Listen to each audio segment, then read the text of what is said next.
Welcome to Your Spiritual Besties Podcast. I'm Lauren Ledoux. And I'm Rashida McCoy. We're here to laugh, cry, learn, and connect with you. We discuss anything and everything from our everyday lives to the magical, mystical, and woo-woo. So take a deep breath, grab a cup of tea, and set an intention to receive, because you deserve it, bestie.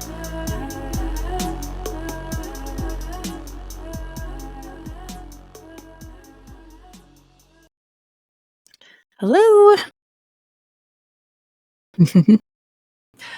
I'm good. Before we get into our episode today, I wanted to take a second and thank one of our besties. Yeah, let's do it. I wanted to thank our bestie, Dana. She was on here for a reading a few months ago because she did something really sweet for me.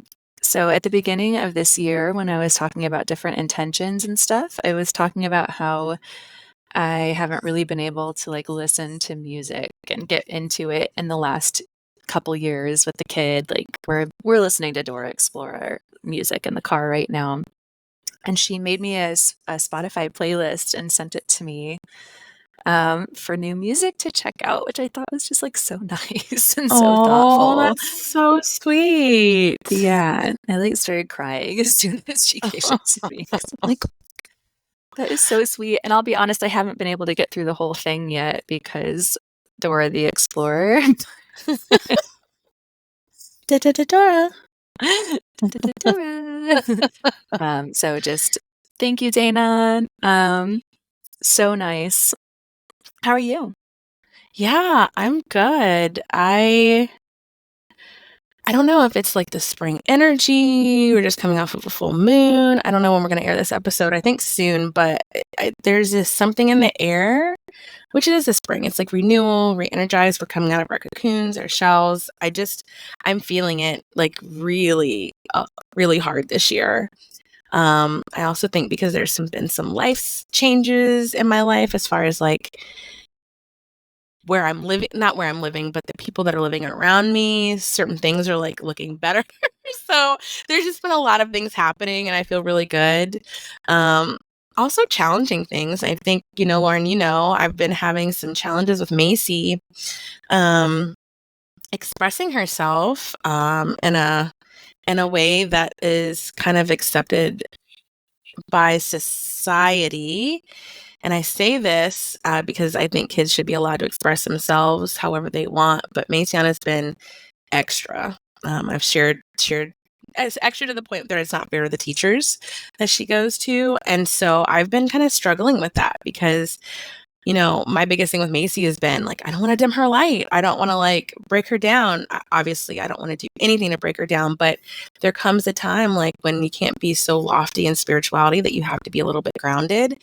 And that's where I'm coming from. So I've sought some help from a child play therapist. And I'm really excited about that to see that wisdom come through because she was kids 12 and under, you're not going to be able to sit and chit chat with them about what's going on. So I'm really excited about that.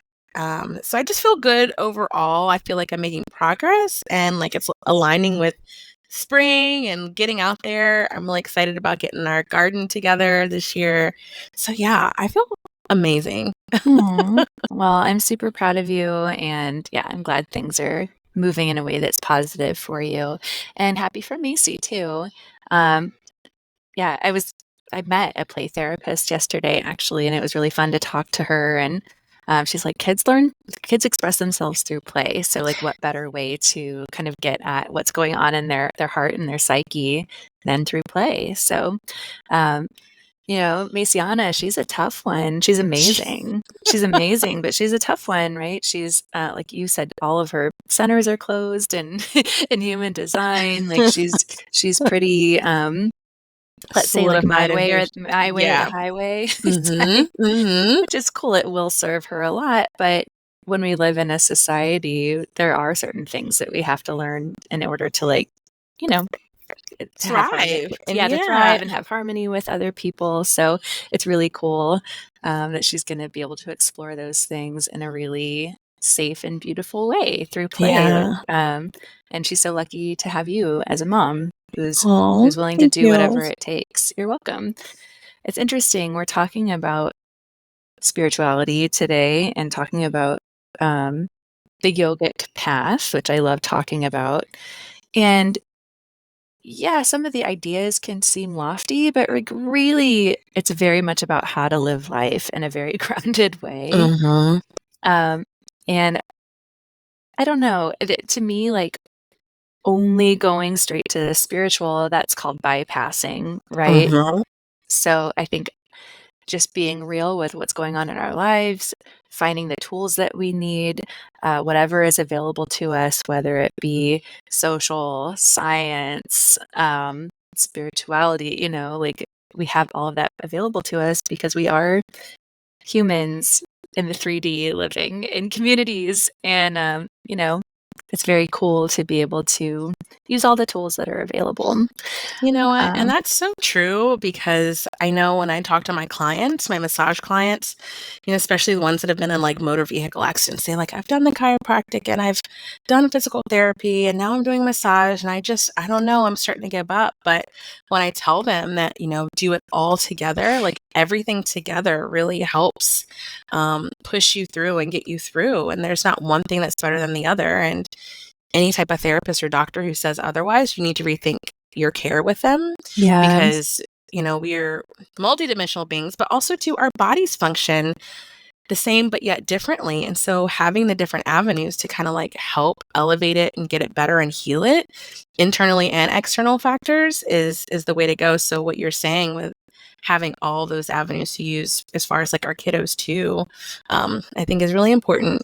Yeah. Well, very cool. Thanks for sharing that and being open about it too. I think Yeah, therapy is one of those things that we need to be really open about. Like, you don't have to disclose it necessarily, but I think like as a community or as a society in general, just destigmatizing. Like I go to a doctor for my body and I see a therapist for my emotions and my brain, right? There's nothing inherently like good or bad about it. Or I guess there's something inherently good about it, right? Getting the help that yeah, we need. but that's Um, support. Yeah, yeah, but there's nothing to be like ashamed or embarrassed about. It's just like, okay, I'm a human and I have emotions and I have a brain and I have a life, and sometimes I need somebody to like work that out with. for Um, sure. so awesome. All right, so we are circling back to one of the topics I love to talk about. I think we And should I have been enjoy, enjoying yeah, it for sure. I'm like, too. we need to do another one. We need to do another one. Yeah, which is, and it's a great thing to pull from because there is so much, but yoga philosophy, and particularly the Yoga Sutras by Patanjali. We have several other episodes actually where we refer to the Yoga Sutras. But one of the main tenets of this text is this outlined 8-limb path to liberation, to being one, like with source or with the divine, would be another way to put that. And I love this text because it is very black and white. It's like, this is what you do, and then this is what you do, and then this is what you do. Mhm. It was written, we think, around like 2000 to 2500 years ago. And it defines this um, classical era, pre-classical or classical era of yoga. And before that, there were a lot of different yogic texts and like mostly oral traditions, but they're kind of all over the place and oftentimes contradict each other and things like that. And then we get the Yoga Sutras, and it is very straightforward, which makes it a text that a lot of people enjoy um, studying to this day. So, as I've said many times before, this wisdom that we receive through this is not like, was it written a long time ago? Yes. Is it super applicable to our daily lives in 2024? Absolutely. Um, Mhm. and the way that we sort of ground this into the present moment, into the modern age, is to apply it to our own lives. So, my favorite way to learn and teach this information is through conversation and really thinking about, like, what does this mean to me? Um, so, we're going to talk today about the last 6 of the 8 limbs, we have 2 different episodes where we talk about the first 2 limbs. The first limb is called yamas, and they are different observances on the yogic path. And then the second is niyamas, which are really similar. They're also ethical principles. The first one is really, yamas are really like just good things in general for everyone to follow for a harmonious society. And the second is more about spiritual seekers, like what are the things that we need to do? What are the ethics that we need to apply to our own lives in order to like be on this yogic path? So we go into depth about those in 2 other episodes. And that reminds me too of like what we were talking about. Like we all come here in different ways as kids. Like we all come with personalities, with different human design, with all kinds of things. And it's kind of interesting how we can use the principles of the yamas and the niyamas too to like soften our edges a little bit, right? Because for a kid, like my daughter, she hits me sometimes, right? It's because she doesn't know how to express herself in other ways yet. Right. But the first principle is ahimsa, which is non-harm, right? So I can be like, okay, this is how she's expressing herself, but I can also be like, and we don't harm others. And this is how we actually channel the energy or the emotion that you're feeling in a productive way. And that has to be taught, right? And we pass it down like from parent to child, from teacher to student. So that we all talk about, super important, the ethical principles. And now we're going to talk about the path to liberation beyond that. So some of these things, if you've gone to a yoga class or yoga classes, you've probably practiced them in different ways, because right at this point in like modern yoga, we really integrate all of this into like a single practice. But back when Patanjali was outlining this 8-fold path, he sort of did everything in order. So it's like you don't even sit for meditation until you master the ethical principles. Now we sort of learn everything at once. So I wanted to give that context too before we go into these higher limbs. All right. You can also, I had never have put this together, but you can think of it kind of like the chakra system too, where we start with the root and then we go up. Real similar with this, where like we've got to like have this strong foundation really before mastering the higher stuff. Which makes sense. Yes. So the first one, or actually it's the third limb. So first one, yama, second one, niyama. Third is asana. Asana. So asana is posture. And this day and age, we think of asana or asanas as the hundreds, if not thousands, of different postures we do on the yoga mat. But in Patanjali's day, really, he was just talking about seated meditation or like a seat. So the seat that you take for meditation. So not even the meditation portion, just like how you're sitting. Yep. Just how you're sitting. So that is something to be mastered, like how you're sitting. And it's interesting. I was thinking about like my first yoga teacher training that I took. We sat on the floor for hours a day for all of our lessons. And it was really painful for me at first. It became painful. But my body got used to it. And I was so surprised. Like the next year when I went back and assisted training, I had no problem sitting on the floor all day. It didn't hurt at all. It was fine. So it Did truly you find is something to yourself master. taking that with you outside of your yoga teacher training? Like I think so. Yeah. Yeah. I've always been one to like, I don't know. I think because I grew up dancing, like I can't just sit in a chair for a long time. I have to be like up and about and stretching and doing all kinds of stuff. But that definitely acclimated me to sitting on the floor more. which is really important for meditative work. So there are a couple of verses about this, and the first one is, and they in the text I'm using, Living the Sutras, they modernize it a little bit. So they say postures, but really like it's referring to one posture back then. Postures should be practiced with steadiness and ease. Postures should be practiced with steadiness and ease. We use these two concepts a lot. So when we're talking about steadiness, a lot of times we're also talking about strength. So there's Mhm. this constant like balance going on between strength and ease. And we need both of those to be able to be in any position for a certain amount of time Yeah. without causing harm, right? You think about like somebody sitting in an office chair for many hours a day, it's causing harm.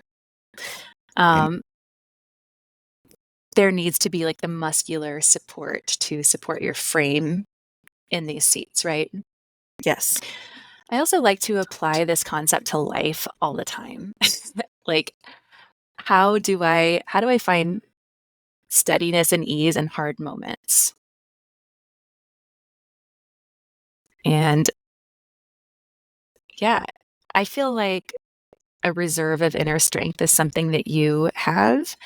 And I'd love to know, like, yeah, beyond sitting for meditation, like, what are ways that you find a sense of ease when things are hard? That's a great reflective question because I feel like just by our nature, when things are hard, like our nervous systems are up, we're in this mindset or this mode to just like react or not react, or to appease or whatever the case may be. And we kind of become outside of ourselves, we're not really thinking from a part of our brain. But when I'm thinking about like challenging times and how I would just have a sense of ease, is just depending on the situation or the issue. It's just coming back to my why. Is it challenging because it's something new? Is it challenging, like, for instance, with Messiana? Like, is it challenging because this is, like, really outside of what I'm used to? This is something new for me. Just coming back to my why. Okay. And maybe, like, really looking at it like, this is happening now for a reason. And, like, what is that reason? And sometimes, like, just not being logical and coming back to the breath, Warren. Like, honestly, sometimes to find ease, I just remember to breathe. Mm, if that if that makes sense. I feel like this question can like go any way depending on the situation, but me returning back to my why, um grounding myself, I guess, would be the breathing aspect of it, and trying to logically, because sometimes we do logically seek, this is happening for a reason. What might be the lesson in this, mhm, and how is it going to help me grow? Sometimes it doesn't happen that easily to come to these conclusions. And after I've been in this mindset or this like challenging time and not really helping my body out or helping myself out, coming back into, I guess, focus, you can mhm. say, kind of helps with that. How about you? Yeah, I think everything you said, um, and I'll add like just remembering impermanence is really helpful. Like knowing, like, yes, this is a challenging situation and it's not my permanent state forever. It's, and if it is, because there are some things that are challenging that happen. Like if somebody becomes a paraplegic or something like that, like that's not Yeah. something that you're going to reverse. It's like, okay, I'm going to figure out how to do this and it's not going to feel as hard at a certain point. Or like if it is a temporary situation, it's like, yeah, this is temporary. It's really hard right now. I acknowledge that. And it's going to last forever. So I can endure it. Yeah, I really like that because I think we do forget that our situations are not forever. Sometimes they're dragged out and they're long because we might be fighting against the way to like kind of pull ourselves out. But remembering like it really does not last this long, and we always have the power to Mm-hmm. kind of first change our mindset around it and then like our physicality around it. Yeah, I love that. And that'll lead me into the next couple of the other two verses about asana. which is the postures are mastered when we lessen our tension and when we lessen our tension and focus on the infinite divine through this approach. My gosh, reading today. Through this approach, even mental and emotional tensions disappear. So the postures are mastered when we lessen our tension and focus on the infinite divine. Through this approach, even mental and emotional tensions disappear. So this really speaks to surrender, right? Like really focusing on source, spirit, your own soul, to soften. Yeah, I really like that because I know for me, when I'm doing asanas, I'm really focused on like the discomfort. And it's not even like discomfort, like hurting, like painful, just the discomfort of like being in this posture, which comes back to that first verse, right? Of like, that means I just need to find that strengthening. I need to find that strength to kind of help ease myself into this posture. But I find myself thinking about everything but what you just said, that letting go, the surrender, focusing on the divine, which is the main point, I feel like, in the asana. So, stepping outside. Is it really stepping outside of myself? I don't think so. No, it's like finding the truth Going within. deeper into myself. It's going to a deeper level, right? We're not talking about the koshas on this episode, but they're like the layers of the body. So you're going deeper and deeper into what we would call like the yogic body, into the true self. So I'll be real practical about this. As a yoga teacher, I teach asanas, and as a practitioner, and there are some poses that like people don't like, and it's real individual for the person, or that just feel hard, right? Yeah.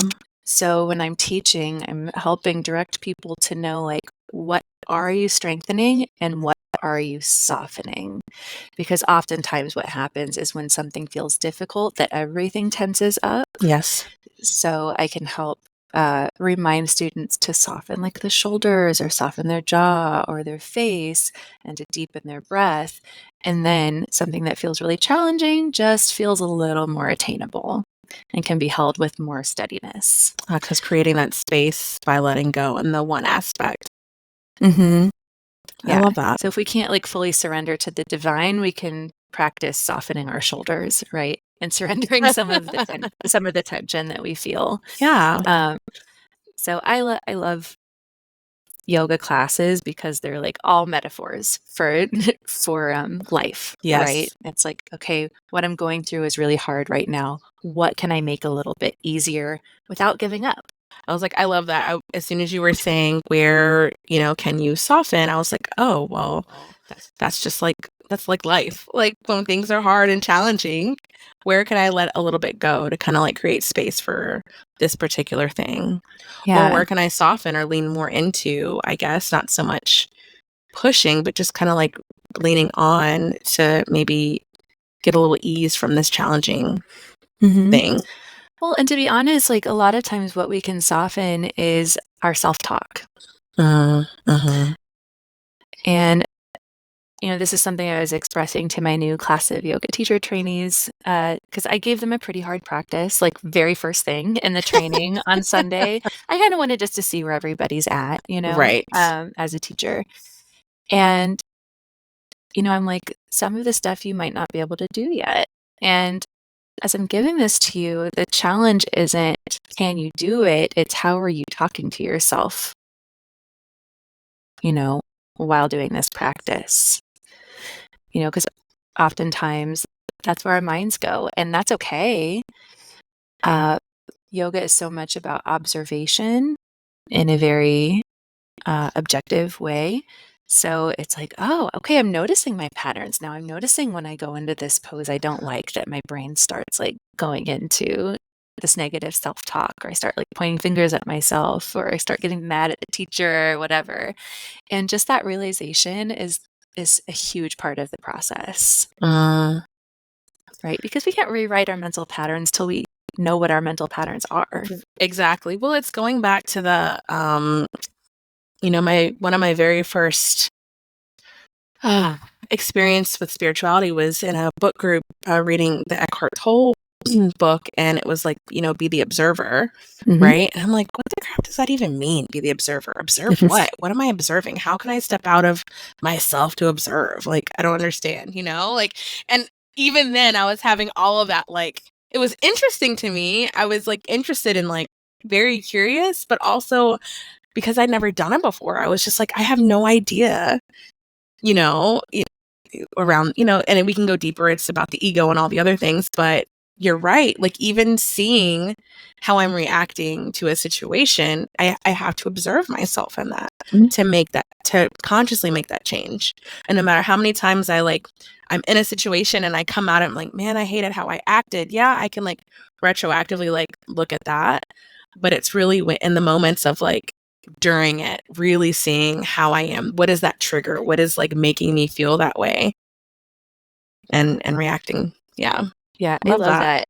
And I'll add, like, there's kind of a double-edged sword to that in, like, having a lot of practice in the observer role, because you see it in real time when, like, the ego's in charge, and it's like, ah.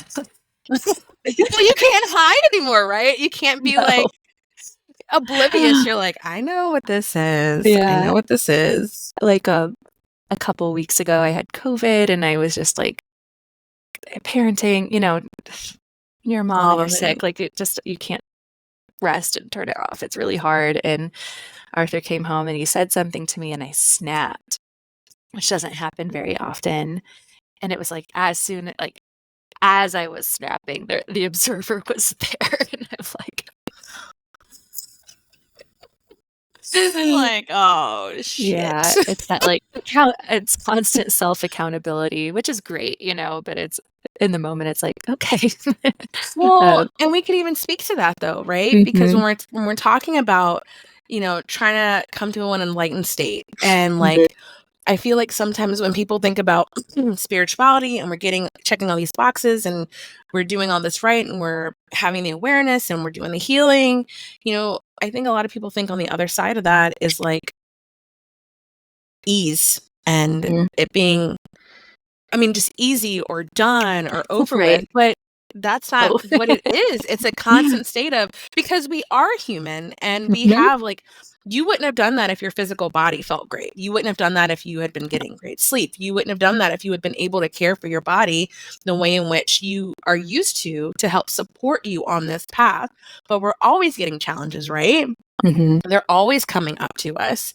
And I think that's why we have to do these things and talk about these things and seek, this more enlightened path. But that doesn't mean that we're just going to be in this like blissed out state for the rest of our lives, because our lives do go on and we're in a constant co-creation process with not only the universe, but with other people, with viruses and bacteria and all the things that make up this human existence. So I thank you for sharing that, because it is. You've been on this path for a while and it still happens. No, and I will never claim to be like enlightened or anything like that. And please don't like believe anybody who tells you they are.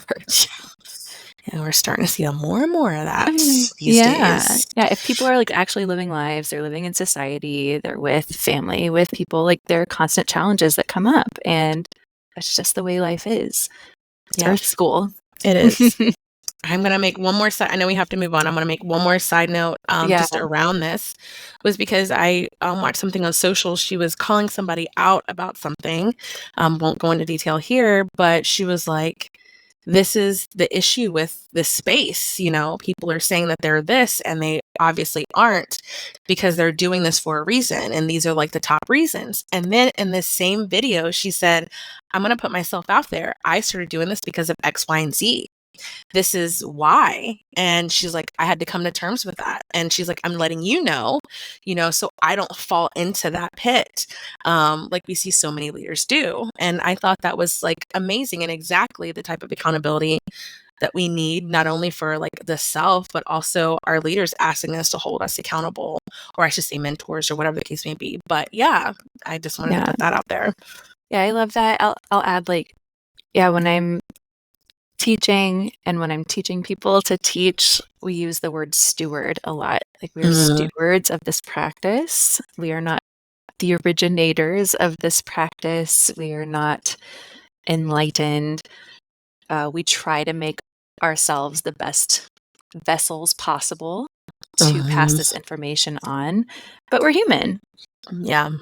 It's going to be done imperfectly, and the best we can do is observe what we're doing and try to course correct, Yeah, for sure. if anything feels out of alignment.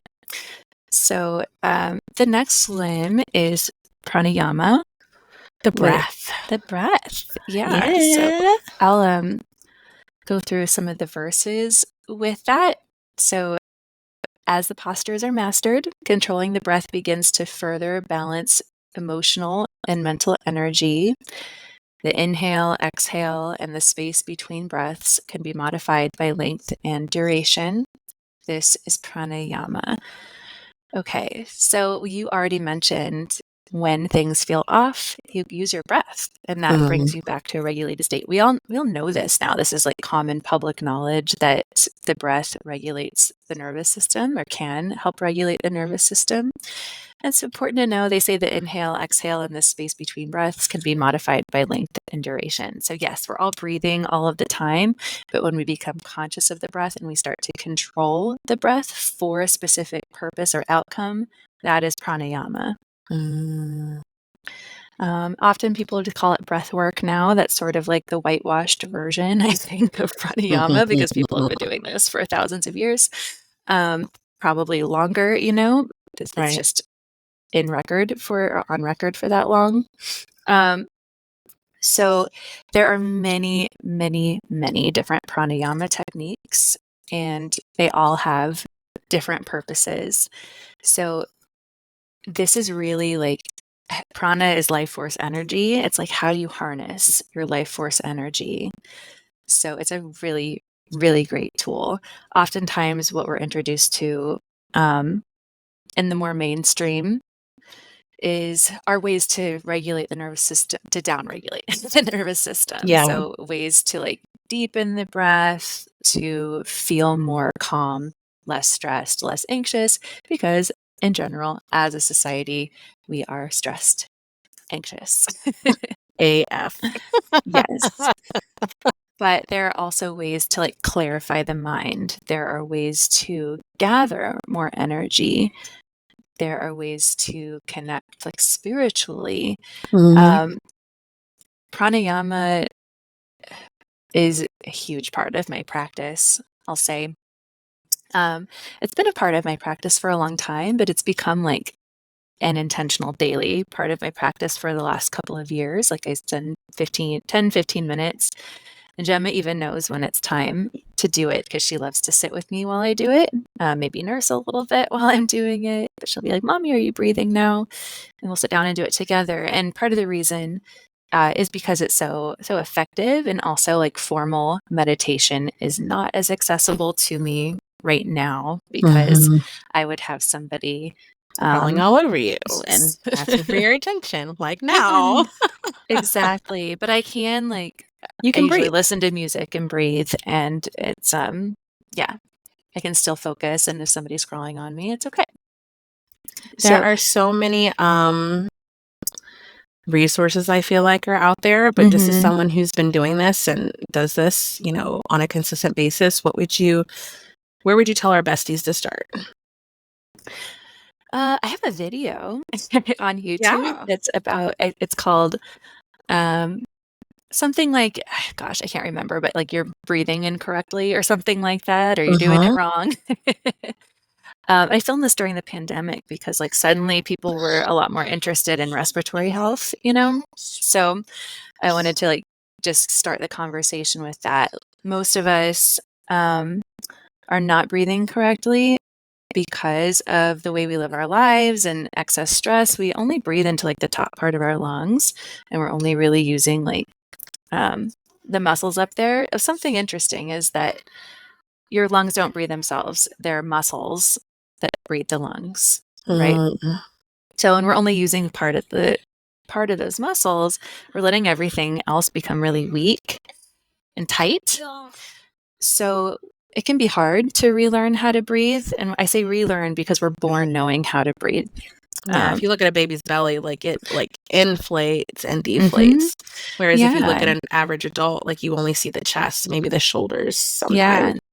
So, like, placing the hands on the belly and really feeling the belly inflate under the hands is a way to start accessing the diaphragm, which is our major breathing muscle. Placing the hands around the ribs as well and taking deep breaths there helps activate the intercostal muscles, which are between the ribs. And those are what help inflate and deflate the lungs. So, if that's the only breathing practice you ever do, great. Yeah. It's just like deep belly breaths. But we can get more advanced with it. If you want to like do some fancy stuff, I really like, oh gosh, I'll look up his name right now. Oh, it's called Breathe with Sandy on Mm. YouTube. I really like his practices. But I would just say to read like the disclaimers first and to start with something really gentle because not every breathwork technique is for everyone. There are contraindications. For instance, like breath of fire, you'll hear that a lot. It's more like common in the new spiritual community. It's not for pregnant people, and it's not for people with like low or high blood pressure. And oftentimes, I feel like, so many of these practices are unregulated. You don't have to like have any kind of licensing to offer them to people. And because of that, somebody might think like, well, this has worked for me. I'm going to offer it to somebody else. I'm going to teach it, but they don't know what the contraindications are or like the safety around it. So I would say before any breath practice, just like any movement practice, it's important to like look at what those contraindications are and decide whether or not it's for you. Well, I think Also, that's oh, go important ahead. too. No, I was going to say because I remember you were the reason why I even thought about that when I was pregnant because we would be doing training together and it was just like, hey, let's do this breath. And I'm like, all right. And you would send me a message like, hey, just to let you know, you're pregnant and you probably shouldn't do this particular practice, which I really loved because I never thought, I shouldn't be doing that. And being at home by myself participating in this breathwork, it could have potentially been pretty dangerous. So, knowing that if you are in a group space too, that not everything is for you. And since then, I would always ask, whoever was leading, is this indicated or contraindicated for pregnancy? And even when I'm hosting workshops, I ask that Yeah, that's because I think great. it's important. Yeah. Yeah, I mean, as a general rule, anything that deprives the body of oxygen is not for a pregnant person. And a lot of the pranayama practices, especially the more advanced ones, are designed to temporarily deprive the body of oxygen. There's a lot of like breath retentions on exhales and breath of fire. It's a very quick breath, so you're not filling up the lungs all the way. It's purposeful, but yeah, not for everybody. And the one other thing I wanted to say about breath work, as well as like anything in life, but just because someone's teaching it to you does not mean that you need to follow their teachings to a T. Like if they're saying hold your breath and your body is ready to breathe in, Breathe in. breathe in. Yeah. It's one thing to like start. It's one thing to be a novice. Another thing like me, I've done this for a long time. Like I might push a few more seconds, right? But it's because I've had a lot of time to experiment and know my limits. But also just like on the mat or just like for asanas, like I'm not going to feel exactly the same way every day. So I have to Right. approach every day a little bit differently. And just because I held my breath for 2.5 minutes yesterday doesn't mean that that's what my body wants to do or needs to do today. So it's just Which is important to be present. also, yeah, but it's Mhm. like speaking to the fact that we are not all the same or even ourselves, we are in a constant state of change. So I'm going to make sure I link You're Not Breathing, right? Lauren's video. Lauren recommends Breath with Sandy. And then I also really love Breathwork Beats. Yeah, breathwork because beats is good. those do have more advanced techniques, I think. But there are some like just alkaline breathing that's really like straightforward. Mhm. And I really like it because with the music, with the beat, I find myself able to just drop in a little bit more. Yeah, So yeah, for sure. it's amazing. Yeah, there are so many great techniques and like those channels are great. They really focus on very specific types of pranayama, but just know that there is so much beyond that. So you can really find whatever you need for any given situation. A lot of it really works with like the nadis too, which are the energy channels in the body. So we're like playing with masculine and feminine or balancing those. There's so many. Yeah, it's a huge like school in There's and of so itself. much breathing. Yeah. The last couple of verses are, as the stillness arises, the obstacles fall away and we expand our awareness of self. And then the mind is ready for concentration, which is the next limb. So yeah, I mean, the focus starts with the breath, really. And then we're ready to like maybe bring our focus to something else, although the breath can be the point of focus, which we'll get to. And sorry, concentration is not the next step. Drawing inward is the next step. I actually have a question for you before we move on. Mm-hmm. And obviously, this was made a while ago, so you might not know the answer. But in your opinion, why would the breath not be before, or pranayama not be before asanas? Because you need to be able to sit to do the breath work. Okay. It probably goes back to just being in a seated position, not so much all the other postures that are now what makes up asanas. Okay. Yeah. So again, asana back then was basically a comfortable seat for meditation. So you can think of sukhasana, which is crossing at the ankles or shins. You can think of like lotus, half lotus. So I'll also add just a little bit of yoga history here. So this was the pre-classical period. I think I said it wrong earlier. And in the classical period, we're introduced to hatha yoga, which is postures. Definitely much different than what we're seeing now in modern yoga. But it was basically like rishis or sages slash like monks or just men by themselves in the mountains, kind of emulating what they see through nature and kind of finding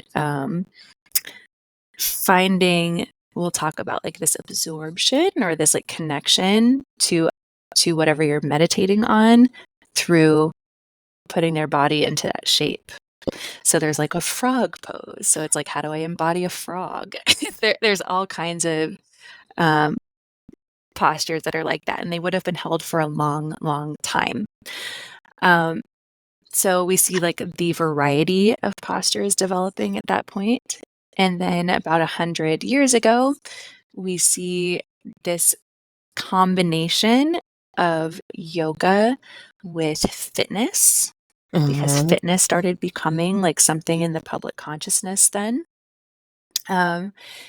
And that's where we start to like form the types of yoga that we're seeing today, where we're moving through postures quite a bit more quickly. There's a huge variety of posture, and we're combining the postures with the breath as well.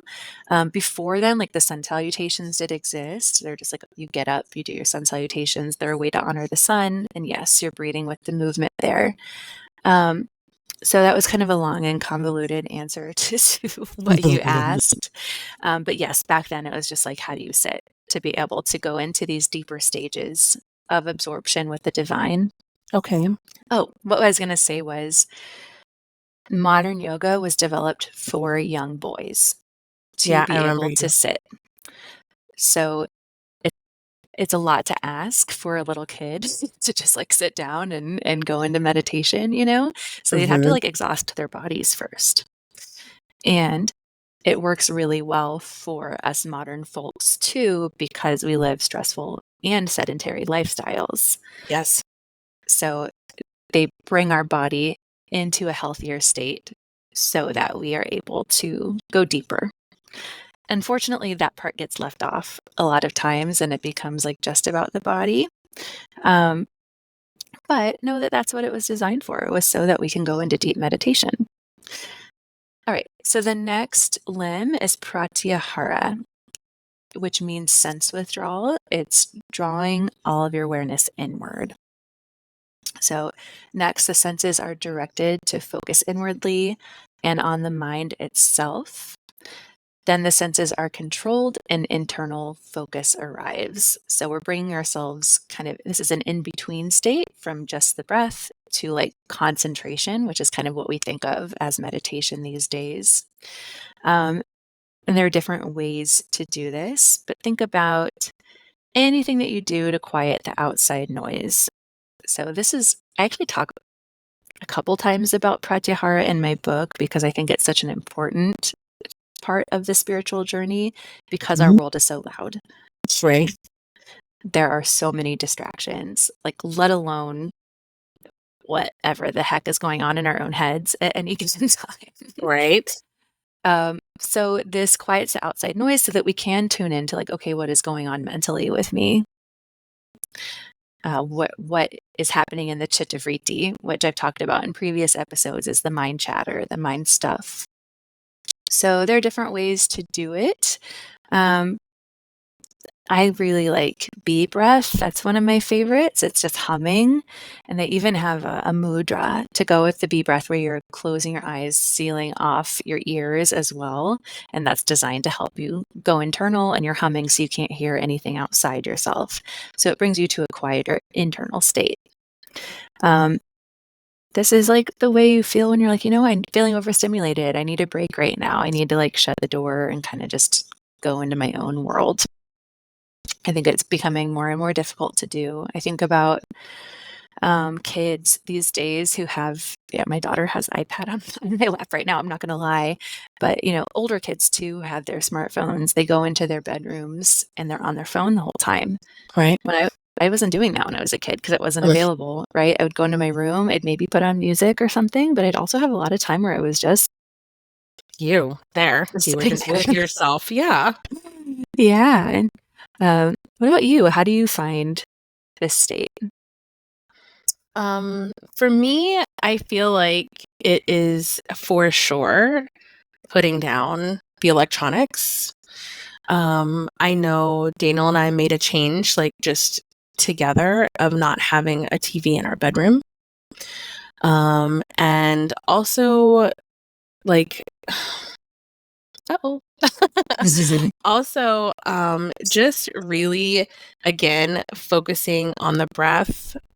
I want to say for me as well, like repeating an affirmation over and over again. I don't know if that like really counts since I'm like thinking about something, not just like being internal, but it allows like whatever is going on outside to kind of like be pushed to the exterior and like really allow me to just focus on this one thing, bringing myself back. So the breathing, setting up my space, like I said, but without the TV in the bedroom, so that our room is like that space that I get to just be with myself. If Daniel's there, like he has his own side, he has his own chair.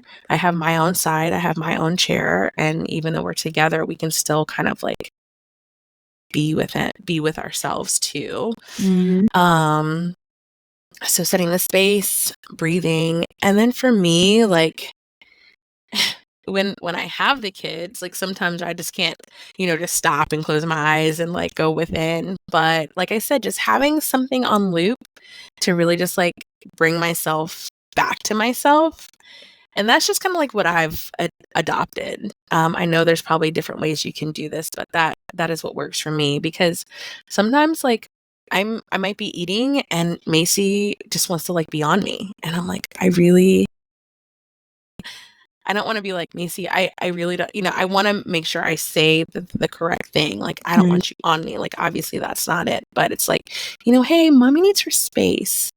And I have to take a beat sometimes and just be like, okay, I just want space. Take a deep breath. I know this feels a little annoying and a little, like frustrating because you've told her multiple times not to do that, but take a deep breath and then try again. And it like just, it's almost like coaching myself, honestly. So I love that. There's a Bluey episode where the mom gets frustrated and she's like, I need to take some time for myself. And she goes into her own room and shuts the door. And the episode's a lot about the girls being like, well, why does mommy need this time? And, the dad trying to explain it. But I love that, like, they're making it easy for kids to understand that people need that, Yeah. And just one more thing to note about this is it's not about turning off your senses. It's just about turning the knob, like the dial down. It's quieting the senses. And I'd say it's something you can do even in a stimulating situation with practice. It's kind of just like that breathing will get you there and going inward. But it's nice to kind of create these scenarios too where like literally your senses get quiet. Like, have you ever been in a float tank before? Oh my gosh. Yeah. I want to say I don't want to say I do love floats. But the first time I did it, it took me 30 minutes to just be. Mm-hmm. And I thought it was the hardest thing ever. Like, I'm supposed to be just sitting in this tank, like just, in this state. But it took so long for me to like quiet my mind, to realize I didn't want the music playing, to realize I didn't want the lights on, to like just be here. But yes, now when I go, I'm like, I can drop in so much easier. Yeah, it's an interesting thing to try. I've never thought of this metaphor before, but you can kind of think of pratyahara as like visiting your inner library, right? The library is a place that was created to be quiet, where people can go in and focus. So you can think of that as like, we talk about our inner altar and all these different parts of ourselves, and pratyahara is inner library. I love that. Um, all right. So I will go to the next one. So the last three are everything becomes more and more subtle. So again, real similar to the chakra system, where things get more and more subtle as you go up. And so we quiet our senses so that we can concentrate, which is dharana. Concentration is uniting the mind with one place, object, or idea for spiritual awakening. So that is focusing the mind on one thing. So oftentimes, like I said earlier, the kind of modern way that we think about meditation is really dharana, or concentration. Like even the work that we do intuitively when we're, as Nikki Novo says, holding focus, that's dharana. Mm-hmm. Okay. So in a yoga class, you can think of this as drishti a lot of times. So we have a couple of points of focus that we'll use while the body's moving or while you're holding posture, which is drishti, or where your eyes go. And like breath, oftentimes we use as the point of focus too. So oftentimes when we're leading meditation, or when I'm leading it, I'll say something like, the mind is going to wander. You bring it back to the point of focus when you notice that that's happening. And every time you do that, you're building your concentration muscle. So it's not a thing to get like riled up about or upset about. It's going to happen. It's just the way the mind works. And when you bring it back, you're again strengthening that muscle.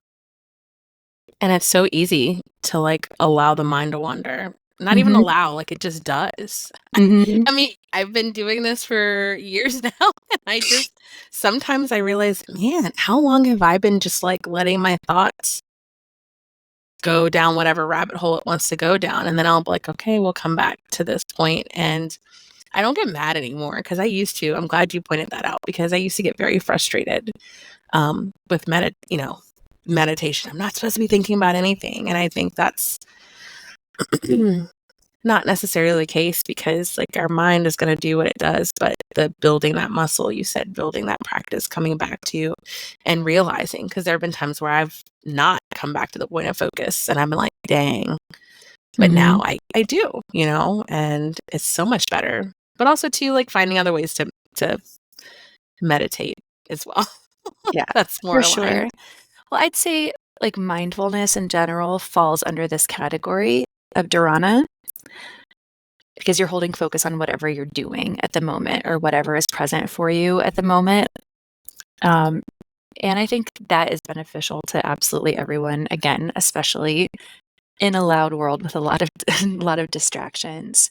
So getting to the place of pratyahara is going to help you get to the place of concentration. So you think about even just setting up for like work, right? There might be rituals that you do, like maybe you sit down, you open your laptop, you put on your headphones, and then you focus in on the screen, right? And then there are different techniques, of course, you can do to to increase concentration and to eliminate distraction. Maybe it's like putting your phone on do not disturb. Maybe you're working in timed increments and then you take like intentional breaks. So there are a lot of different ways to incorporate this particular concept into daily life. And it's something we should all be working on. It's something I think that those of us who are parents can help our children with as well. First, we need to help ourselves. Right. Of course. Yeah. But I think that that's going to be like one of their biggest challenges in life, honestly, is like holding focus when they're just growing up with electronics everywhere. And the internet. The internet, but also too, when you think about like traditional jobs, I know you've had them, you get a break or you get 15 minutes and then maybe 30 minutes for lunch or something like that. And it's like, but we should be taking more intentional breaks to kind of help us, like really focus in on the work when we're in front of it. Because if you're consistently doing it, like, of course your mind's going to start to wander and you're not going to like, I don't know, keep that steadfastness, I guess, that's needed for the task. But yeah, for sure. I definitely agree with that. Yeah. So as it's needed for our work, it's needed for our spiritual development as well. So I'll go into the next limb, which is actual meditation. So this is called dhyana. And meditation is effortless and sustained concentration on the lasting impression of that object of focus. So I love that this brings back the effort and ease that you cultivate through asanas, or the steadiness and ease that you cultivate. So you're practicing in your seat to be able to do this in your mind, right? So we practice things in our body so that we can have this internal experience as well. So this is essentially something that happens naturally from the previous limb, from dharana, dharana is like when, yes, you are working to focus, but then suddenly you're not working anymore. It's just happening. And I'll say that, like, again, modern meditation mostly is concentration because you have to do that in order to get to this state. Does that make sense? Yeah. So I have a question. You know how like there's like the flame meditation, right? You stare into a flame. Tatrika. Oh, okay. There's a name. There's a name for that. Yeah. And you're staring, and you have to like, that's your point of focus, right? You bring your mind to look at this flame. You're concentrating. You're just solely focused in on it. And so what you're saying is that's the concentration piece, is like the looking. The meditation part is when you're looking and simply just like seeing it. You're not going off. You're not thinking about what you have to do tomorrow. You're literally just like so engrossed in this flame that is all that there is for you in this point in time. Yes. And I'll add that when you're in this state, you don't really like realize that you are, because this moment you do, you're out of it. That's when you're out of it. Yeah. Yeah. It's kind of like lucid dreaming or something like that. Okay. You realize you're dreaming and then you kind of like get out of it or whatever. Yeah. So, again, it's not, this is, all of the other limbs are things you work at, right? And this is sort of stage one of the fruits of the labor, if that makes sense. Yeah. So you meditate long enough, or you concentrate long enough, and then you're in meditation. And this might not happen every session, right, of meditation for you, or of like whatever your practice is. And it's something that might take years even. I know for me, I have plenty of sessions where I sit down and maybe the point of concentration that I have is a mantra. Maybe it's a flame. There are different, maybe it's my breath. And my brain never really settles, right? And my brain has this awesome way of like being able to have three things going on at the same time. So it's like I'm repeating this thing, but I also have like a song going on in my head, and That's so funny. Your song, you're repeating this mantra, and your internal dialogue happening all at the same Yeah, time. it's fun. It's a real fun place to be. But I've We also No, go but ahead. I've also had these moments of meditation where, I come out and I'm like, oh wow, like I was just, There. I was in yeah. it. I even like actually do like meditating on nothing, which is like really hard to explain, but I'll go in and just like see the backs of my eyelids, and just like really focus in on that darkness. And sometimes I can get to that point of absorption through there, or of ease, and it feels really good. It feels like a brain makeover or something. I don't know. I feel like this would have been so helpful when I started my meditation journey, because see, this is the point that I think I forgot when I thought of meditation. I always thought of the concentration piece, and you said that that's the where modern meditation is now. But um I don't know. I feel like knowing that I am supposed to like have a point of focus and let it absorb me, without knowing that that's what's happening. That is like the meditation. Mm-hmm. That is the thing. Not being clear, absent of, I mean, yes, I'm clear and absent of thought in a way, but I still like having that, just being one with that point of focus, I feel like is really, really what it is. Yes. And like knowing that that's what it is, because in my mind, like initially I see the flame and I'm watching it and I'm just like, what else am I supposed to be doing with this flame? Like, that was like beginning Rashida, but now having this conversation, I'm like, okay, like really observing and just being all encompassed in this like thing. So amazing. Absolutely. Yeah. So that is meditation. And then the last limb is samadhi. And this is also like moksha or liberation. They say enlightenment is when the meditation reflects the object truthfully without the distortion of thoughts of previous impressions.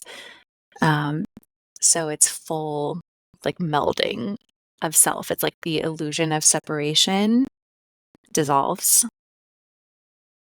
So you're staring at the flame and there's no separation between the two of you. And this one is hard to state in words, really. Yeah, because it's something outside of that. Yeah. And it comes with this effortlessness that happens after all the effort. And according to the sutras, it's a very powerful state to be in. The whole like next section talks about siddhis, which are like superpowers almost. And essentially, you wouldn't want someone who doesn't have like a strong ethical foundation to have access to these things. But like that's not something most of us modern yogis really study because it's not very relevant to us. But this path is very relevant, and most of us spend our lives on the first, 6 limbs. Yeah. With maybe little glimpses into 7 and 8. Well, at the same time, we're not all able just to sit and be all day. We got things to do. Like that's what our life is right now. It'd be nice to go off in the mountain and just kind of have everything provided for us, but that's not what our lives are. Yeah. But incorporating these things, I think, is so helpful. In not only our health, but just overall our spirituality, our bodies, the mind, just everything. Yeah, we can't all be like Buddha. He left his family to go on a spiritual journey and eventually find enlightenment. Like, no. We are here and we're going to step up to our responsibilities while incorporating these concepts into our lives, right? That's like one of my biggest messages, I think. Like biggest lessons for my own life, biggest messages for other people is that like you don't have to sit in a cave to access these things. And I'll say like you can be in samadhi looking at your baby or watching your kid do something, or like cooking a meal for your family. Like it can happen in your daily life. It doesn't although like this was laid out as a way to sit and do this, because it was like dudes in caves, right? We can take this on as householders. Yeah. But also too, like when you think about that as well, how this was made, like it did have to get established, right? There had to be an origin point, but we as all of us, we make up the masculine and feminine energies, but those of us who really take that on, we're in constant motion. Mm-hmm. We're in constant motion. And I think, adopting these things and allowing it to fit for our lifestyle is how we're going to get to those points easier. Yeah. I'll add just a funny like mythology story real quick, where Go. there's Shiva and his consort or wife Parvati, and Shiva is in the mountains meditating for years, and Parvati is just at the foot of the mountain in their house taking care of the kids and householding. And he comes down, and this is told like in this great book called Myths of the Asanas. So all these stories are told in different ways. But anyway, he comes down from the mountain. And he's like, Parvati, I have to tell you about this thing I discovered. It's called yoga, and this is how it works. And he outlines it all for her, and she's listening patiently. And she's like, oh, yeah, I've been doing that for years.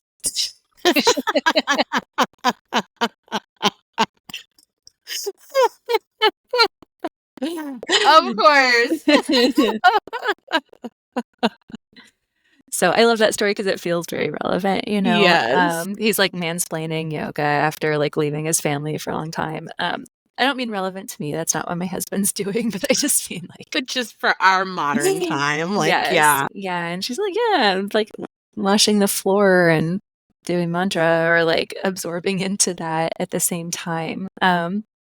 So I do want to say, like, it can seem unattainable, but you might think about moments in your life when you have been so present that suddenly you feel pure bliss, because that's what samadhi feels like. It's the bliss of pure absorption. And yeah, it's something I've absolutely felt in my life before, but it's not the state that I constantly live in. No. Mm-mm. It would be hard to function that way. For sure. Just like going through life blissed out. Like you would think it'd be nice, but I don't know. Yeah. Gotta come back. You gotta have the ego to help them, coordinate things. Yes. So. I want to say, I don't necessarily know if I've had that state. I remember there have been a time where I was like visualizing, like I had the time to visualize like every single day. Like it was just part of like my morning. Now not so much because I have kids that wake up at different times or whatever, but the feeling of like just pure like joy and happiness, like it felt like a wave almost come over me. I feel like would be as close to what that state might be for me. Yeah. Yeah. Well, I think, there are so many different directions we can go, and I'm going to wrap up this episode, but the koshas, which I mentioned earlier, are like these yogic layers of the body, and the deepest layer is called Anandamaya kosha, and Ananda means bliss. So it's the layer around like our truth or who we truly are. So it's like the closest thing that we can really put our finger on as far as like what the soul is. So that feeling of Ananda, of like pure bliss, is like absolutely, the closest I think most of us get to enlightenment. Just great to remember. Yeah, maybe that might be the next philosophy we chat about on here. Yeah, that'd be really fun. That's yoga anatomy, really. Ooh, I'm all about some anatomy. Yeah, which we already went through the chakra system, which is one aspect of it, but also the koshas are one, and then like physical body too. But it's all stuff that I find really fun to talk about personally. Yeah, I'm into it for sure. I know our besties are probably going to get a bunch out of it. And just like applying it to your own life is just so helpful. Like having someone to actually break this down and like seeing where you fit or where it fits in your life is just super helpful. Yep, for sure.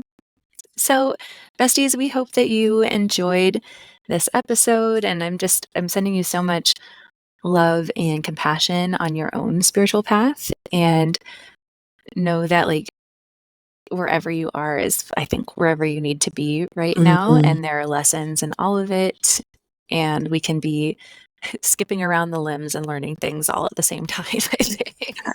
Yes. Yeah, we're feminine spiritual practitioners. Nothing's linear.